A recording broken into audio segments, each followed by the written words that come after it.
Hello everyone, welcome to my channel. अगर आपने इस ड्रामा का लास्ट एपिसोड नहीं देखा है तो मैंने कमेंट बॉक्स में उसका लिंक दे दिया है, आप वहां से देख सकते हो। इस एपिसोड में हम देखते हैं कि जिनान का बर्थडे होता है और बोयान उसका बर्थडे सेलिब्रेट करता है और बोयान उसे कई सारे गिफ्ट भी देता है, जिन्हें देखकर जिनान काफ़ी ज़्यादा सरप्राइज हो जाती है। तब बोयान उसे बताता है कि जब से हम अलग हुए थे उसके बाद से हर साल मैं तुम्हारे बर्थडे पर एक एक गिफ्ट खरीदता रहा, और बोयान उसे ये भी कहता है कि मैं भी अब तुम्हारी मूवी में इन्वेस्ट करने वाला हूँ। ये सुनकर जिनान दोबारा से उदास हो जाती है, लेकिन फिर बोयान उससे प्रॉमिस करता है कि मैं तुम्हारे किसी भी डिसीजन में बिल्कुल भी इंटरफेयर नहीं करूंगा और तुम्हारे साथ रहकर काम करूंगा, जिससे जिनान मान जाती है। इसके बाद मूवी के बारे में डिस्कशन होना शुरू हो जाता है और मूवी का डायरेक्टर बनाया जाता है डायरेक्टर गो को। इसके बाद प्रेसिडेंट कैंग मूवी का नाम चेंज करने का सजेशन देता है। जिनान को भी ये सजेशन अच्छा लगता है, लेकिन बोयान उसे मना कर देता है। तब प्रेसिडेंट कैंग बोयान को समझाते हैं कि नोवेल और मूवी का नाम सेम होने से ऑडियंस कंफ्यूज हो जाएगी, लेकिन बोयान उसे ही कह देता है कि सिर्फ तुम्हें ही ये नाम कंफ्यूजिंग लग रहा है, किसी और को नहीं। ये सुनकर प्रेसिडेंट कैंग काफी ज्यादा नाराज हो जाता है। ये सब देखकर जिनान कहती है कि हम नाम बाद में डिसाइड करेंगे, पहले हम मूवी की बाकी चीजें डिस्कस कर लेते हैं। दरअसल जिनान की नोवेल का नाम होता है लूज न्यूली वेड वाइफ और लू बोयान का सरनेम है, इसीलिए वो उसे चेंज करने से मना कर रहा होता है। इसके बाद प्रेसिडेंट कैंग जितने भी सजेशंस देता है बोयान उन सब के खिलाफ होता है, जिससे प्रेसिडेंट कैंग और ज़्यादा नाराज़ हो जाते हैं। उन दोनों के झगड़े को देखकर किसी को भी समझ में नहीं आ रहा होता कि अब क्या किया जाए, और जिनान गुस्सा होकर वहाँ से चली जाती है। ऑडिशंस होने के बाद जिनान एक्टर फैंग को मेन लीड के लिए चूज करती है, जिसने पहले प्रेसिडेंट कैंग की मूवी में काम किया था, और शैन्यू ये इन्फॉर्मेशन बोयान को भेज देता है और अब मूवी की हीरोइन के लिए ऑडिशन शुरू हो गए थे। वहीं दूसरी ओर शियो डांस प्रैक्टिस कर रही होती है और अब उसकी स्किल्स काफ़ी हद तक डेवलप हो चुकी थी। उसकी ट्रेनर उससे काफ़ी ज़्यादा इम्प्रेस होती है और वो शियो को जिनान की मूवी के ऑडिशंस देने को कहती है ताकि वो लीड एक्ट्रेस का रोल प्ले कर सके। वहीं दूसरी ओर जिनान लीड एक्ट्रेस के बारे में डिस्कस कर रही होती है, तब बोयान कहता है कि हमें लीड एक्ट्रेस अपनी कंपनी में से चुननी चाहिए, जिस पर प्रेसिडेंट कैंग मिस हान को सजेस्ट करता है, लेकिन बोयान मना कर देता है। तब प्रेसिडेंट कैंग उसे बताते हैं कि मिस हान विलन का रोल प्ले करने वाली है। ये सुनकर बोयान सरप्राइज हो जाता है। तभी मिस हान आकर जिनान को कहती है कि जिनान, मैंने कभी भी विलन का रोल प्ले नहीं किया है और मैं कुछ डिफरेंट भी करना चाहती हूँ। अगर तुमने मुझे माफ कर दिया हो तो मैं तुम्हारी मूवी में काम करूंगी। ये सुनकर जिनान उसे विलेन का रोल दे देती है और उसके साथ कोऑपरेट करने को तैयार हो जाती है।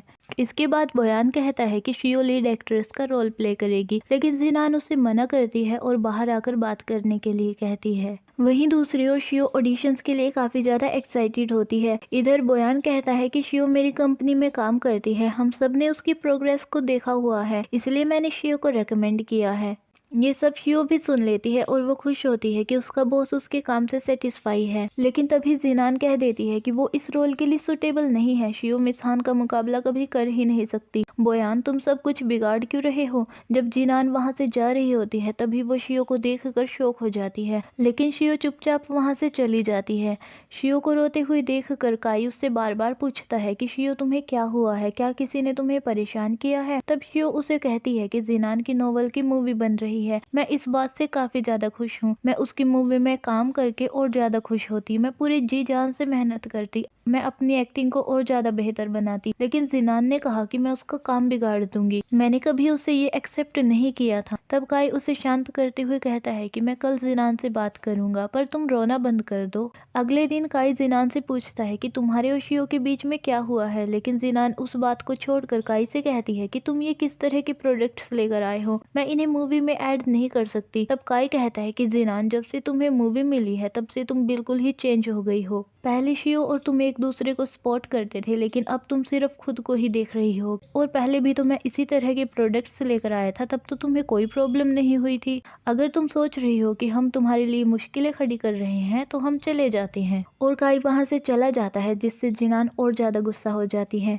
डिनर के टाइम बोयान जिनान का इंतजार कर रहा होता है, लेकिन जब वो जिनान को प्रेसिडेंट कैंग के साथ देखता है तो वो गुस्सा हो जाता है और जिनान से पूछता है कि तुम उसके साथ क्या कर रही थी, लेकिन जिनान उसके साथ बहस करने लग जाती है। और जब वो अपने रूम में जाने लगती है तभी डिनर को देखकर उसे याद आता है कि उसने बोयान के साथ डिनर करने का प्रॉमिस किया था।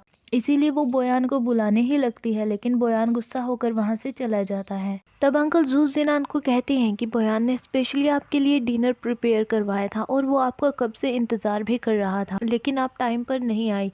इसके बाद हम देखते हैं कि ऑफिस में कोई भी बोयान की तरफ ध्यान नहीं दे रहा होता, सब उसे इग्नोर कर रहे होते हैं, जिससे बोयान को काफ़ी ज़्यादा बुरा लगता है। शाम के समय प्रेसिडेंट कैंग, जिनान, मिस हान और एक्टर फैंग स्टोरी लाइन्स को डिस्कस कर रहे थे और उन लाइन्स को डिस्कस करते हुए जिनान सो जाती है। ये देखकर फैंग और मिस हान वहाँ से चले जाते हैं। अगले दिन बोयान कुछ लोगों को कहते हुए सुन लेता है कि मैंने जिनान को प्रेसिडेंट कैंग के रूम से निकलते हुए देखा है। वो दोनों पिछले मूवी से ही एक दूसरे को अच्छे से जानते हैं और वो बहुत कुछ जिनान के बारे में बोलते हैं और जिन्हें सुनकर बोयान को गुस्सा आ जाता है। रात को जब जिनान घर पहुंचती है तब बोयान जिनान से पूछता है कि तुम पिछली रात कहाँ पर थी। तब जिनान उसे अवॉइड करके जाने ही लगती है, लेकिन बोयान उससे कहता है कि तुम प्रेसिडेंट कैंग के साथ थे, राइट। जिनान कहती है कि फैंग और मिस हान भी वहाँ पर थे। ये सुनकर बोयान कहता है कि जब मैंने मूवी के लिए इन्वेस्ट करने को कहा तब तुमने मना कर दिया और प्रेसिडेंट कैंग के साथ कॉर्पोरेट करने को तुम तैयार हो गई। उसके सभी आइडियाज तुम्हें सही लगते हैं और मेरे गलत, और वो मिस हान को रेकमेंड कर सकता है लेकिन मैं शियो को नहीं। ऐसा क्यों? वो तुम्हारे लिए इतना स्पेशल क्यों है जिनान? जिनान कहती है कि मैं अपनी मूवी को बेहतर बनाना चाहती हूँ, लेकिन बोयान कहता है कि एक्चुअली तुम उसके और ज्यादा क्लोज रहना चाहती हो। तुम्हें याद नहीं कि लास्ट टाइम उस वीडियो की वजह से क्या हंगामा हुआ था? बोयान के बार बार जिनान के कैरेक्टर पर उंगली उठाने से जिनान को बहुत ज्यादा गुस्सा आ जाता है और वो उसके साथ ब्रेकअप कर लेती है। फाइनली बोयान शैन्यू को डिवोर्स पेपर रेडी करने के लिए कह देता है और साथ में मूवी वाला प्रोजेक्ट भी छोड़ देता है, जिससे शैन्यू को काफी ज्यादा बुरा लगता है। बोयान के स्किप करने के बाद जिनान पर पैसों का बर्डन आ गया था। तब मिस हान प्रेसिडेंट कैंग को सजेस्ट करती है कि अगर तुम अब जिनान की मदद करोगे तो वो तुम्हें कभी सीरियसली लेगी ही नहीं। तुम्हें उसकी हेल्प तब करनी चाहिए जब उसके पास कुछ नहीं होगा।